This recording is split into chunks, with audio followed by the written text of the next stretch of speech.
হাদিস 359।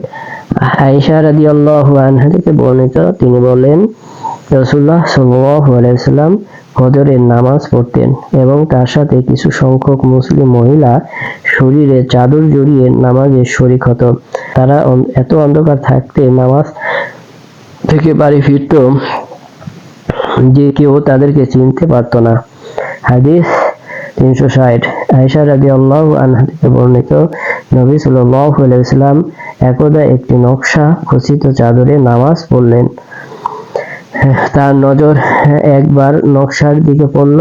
তিনি নামাজ শেষ করে বললেন, এই চাদরটি আবু জাহমের নিকট নিয়ে যাও এবং তার থেকে নকশাবিহীন চাদরটি নিয়ে এসো, কেননা চাদরটি এইমাত্র আমাকে নামাজ থেকে অমনোযোগী করেছিল।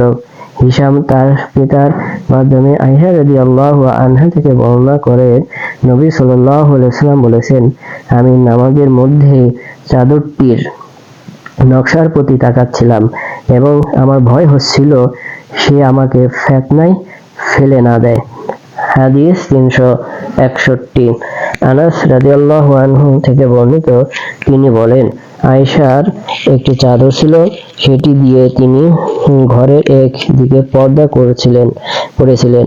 নবী সাল্লাল্লাহু আলাইহি সাল্লাম একদিন বললেন, তোমার এই চাদরটি সরিয়ে ফেলো, কেননা নামাজের সময় এর নকশাগুলো সর্বদা আমার চোখের সামনে ভেসে ওঠে।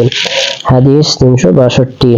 উকবা ইবনে আমির রাদিয়াল্লাহু আনহু থেকে বর্ণিত, তিনি বলেন, নবী সাল্লাল্লাহু আলাইহি ওয়াসাল্লাম কে একটি রেশমি ফররুজ পেছন কাটা লম্বা কোট হাদিয়া দেওয়া হলো।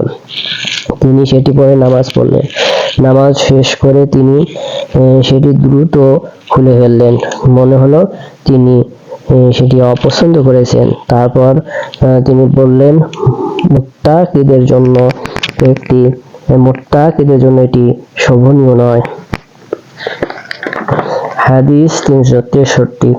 আবু হুযায়ফা রাদিয়াল্লাহু আনহু থেকে বর্ণিত, তিনি বলেন, আমি রাসূলুল্লাহ সাল্লাল্লাহু আলাইহি ওয়াসাল্লামকে একটি লাল চামড়ার তাঁবুর মধ্যে দেখলাম।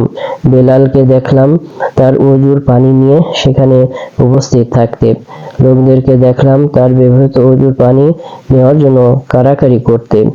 যারা পানি পেল তা দিয়ে তারা নিজেদের শরীর মাছে করল এবং যারা তা পেল না তারা অন্যের হাতে আর্দ্রতা নিতে থাকলো।